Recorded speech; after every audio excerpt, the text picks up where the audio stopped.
테슬라 소식입니다. 7조 원 흑자 미 연방세는 영원. 지난해 사상 최대 실적을 기록한 미국 전기차 업체 테슬라가 미국 연방정부에는 세금을 한 푼도 내지 않을 것으로 보인다고 CNN이 10일 보도했다. CNN에 따르면 테슬라는 최근 미 증권거래위원회에 제출한 연례 재무보고서에서 지난해 세전 기준으로 미국 사업부가 1억 3천만 달러의 손실을 입었다고 보고했다. 매출의 45%가 미국에서 발생했지만 60억 달러가 넘는 세전 이익은 모두 해외 사업에서 발생했다는 주장이다. 테슬라의 계산에 따르면 외국 정부에 낼 세금은 8억 3,900만 달러에 달하지만 미국에서 내야 하는 주세는 900만 달러에 불과했다. 심지어 미 연방정부에 낼 세금은 0원이다.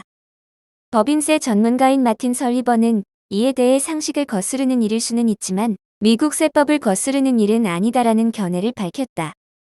설리번은 테슬라 미국 사업부가 1억 3천만 달러 손실을 본 것은 해외 법인이 소득을 신고하도록 사업장을 구성해 미국에 신고할 과세 소득이 거의 없거나 아예 없도록 하는 다국적 기업의 관행 때문인 것으로 봤다. 미국의 조 바이든 행정부는 이 같은 관행을 단속하겠다고 공언한 바 있지만 미 의회는 지금까지 이를 막기 위한 조치를 취하지 못하고 있다.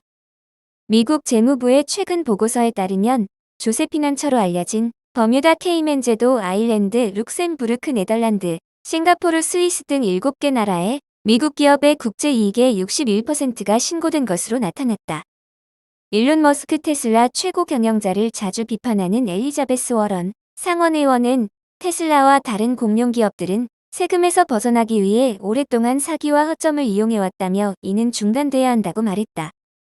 테슬라는 미국의 손실을 보고하면서 어느 나라에서 이익을 냈는지 밝히지 않았다. 재무보고서에 대한 CNN의 질문에도 답변을 거부했다.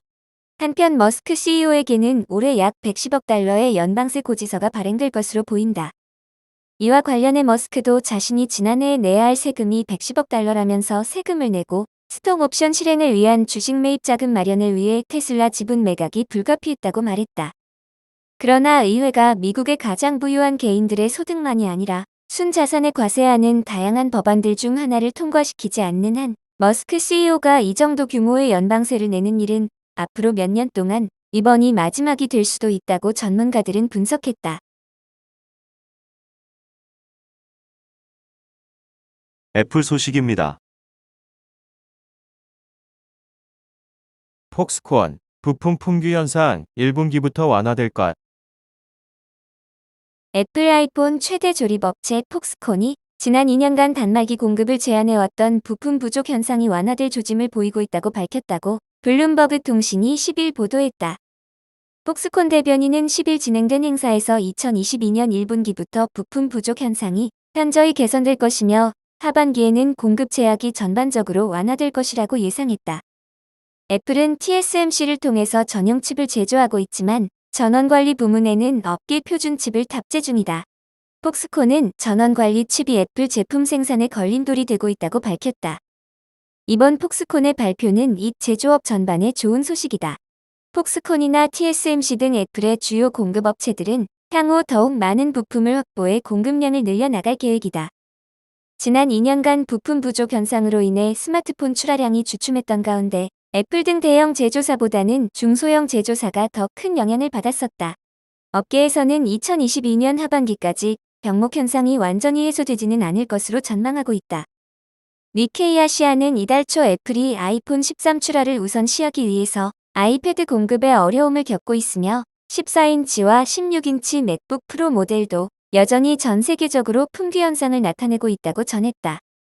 애플은 2021년 4분기 부품 부족으로 인해 60억 달러의 손실을 입었다.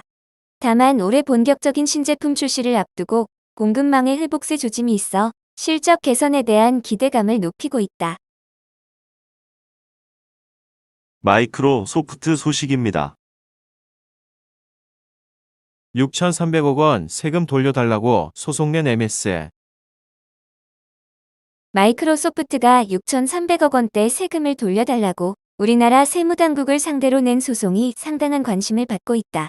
당초 1, 2심에서는 환급 판결이 나왔지만 대법원이 다시 판단하라는 결론을 내리면서다. 대법원은 MS와 자회사 MS 라이센싱이 동수원 세무서를 상대로 법인세를 돌려주지 않기로 한 경정거부 처분을 취소하라며 낸 소송에서 MS 측 손을 들어준 원심을 깨고 사건을 수원고등법원으로 다시 돌려보냈다. 재판부는 원심 판결이 법원 심리 대상 등에 관한 법리를 오해해 필요한 심리를 다하지 않아 판결에 영향을 미친 잘못이 있다고 밝혔다. 대법원의 파기환송 판결로 수원고등법원에서 열릴 파기환송심에서는 MS 측이 돌려받아야 할 세금에 대한 판단이 다시 이뤄질 것으로 보인다. 앞서 MS는 삼성전자의 안드로이드 기반 스마트폰, 태블릿 PC 등 사업에 필요한 특허 사용권을 주고 대가를 받는 계약을 맺었다. 삼성전자는 지난 2012년부터 4년 동안 특허권 사용료 약 4조 3,582억 원 중 6,537억 원가량을 MS 측 법인세로 세무당국에 납부했다. 하지만 MS는 한미 조세 협약에 따라 한국에 등록되지 않은 특허 사용료에 대한 세금을 낼 필요가 없다는 이유로 삼성전자가 낸 세금 가운데 6,344억 원을 돌려달라고 요구했다. 아마존 소식입니다. 마스크 의무화 해제. 정상 복귀 긍정 신호. 미국에서 마스크 의무화 해제가 확산하고 있는 가운데 세계 최대 전자상거래 업체인 아마존도 직원들이 마스크를 쓰지 않고 근무하는 것을 허용하기로 했다. 10일 로이터 통신에 따르면 아마존은 직원들에게 코로나19 백신 접종 완료자에 한해 11일부터 현지 규정이 허용하는 한에서 마스크 없이 근무해도 된다는 방침을 통지했다. 지난해 12월 22일 백신 접종 여부와 관계없이 미국 내 모든 근로자에게 마스크 착용을 의무화한 지 50일 만이다. 아마존의 이 같은 방침 변화는 미국에서 확진자 감소와 백신 접종률 증가, 의료 전문가와 보건당국의 지침 등에 따른 것이다. 아마존은 이것은 정상적인 운영의 길로 돌아갈 수 있는 긍정적인 신호라고 의미를 부여했다. 아마존은 델타 변이가 확산하던 지난해 8월 창고에서 일하는 전 직원에게 마스크를 쓰라고 명령했다가 같은 해 11월 초 코로나19 상황이 안정되자 백신 접종 증명서를 제출하는 직원들은 마스크를 쓸 필요가 없다며 방역 정책을 완화했다. 그러나 오미크론 변이의 여파로 한 달여 만인 작년 12월에 다시 의무화 조치를 도입한 바 있다. 그동안 아마존의 코로나19 방역 조치들은 직원들을 충분히 보호하지 못하고 있다는 일부 비판에 직면하기도 했다고 로이터 통신은 전했다. 또 아마존은 전 세계 160만 명의 근로자를 둔 월마트에 이어 미국에서 두 번째로 큰 기업이라는 점에서 이번 조치가 다른 기업에까지 영향이 미칠 것으로 보인다고 통신은 덧붙였다.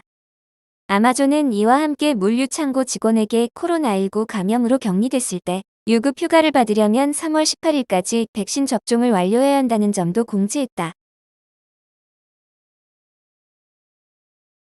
리비안 소식입니다. 조지 소로스. 2천만 주 매입. 헤지펀드의 전설로 통하는 억만장자 투자자 조지 소로스가 지난해 말 미국 전기차 회사 리비안 오토모티브 지분 20억 달러어치를 매입했다고 로이터가 11일 보도했다. 소로스가 이끄는 소로스 펀드 매니지먼트는 이날 공시를 통해 지난해 4분기 리비안 주식 1983만여 주를 매입했다고 밝혔다. 당시 주가로 약 20억 달러어치다. 로이터는 이번 투자로 소로스 펀드가 리비안의 가장 유력한 투자자 가운데 하나가 됐다고 지적했다. 리비안은 지난해 9월 테슬라와 제너럴 모터스 등 경쟁사를 모두 제치고 처음으로 전기 픽업 트럭 R1T를 출시했다.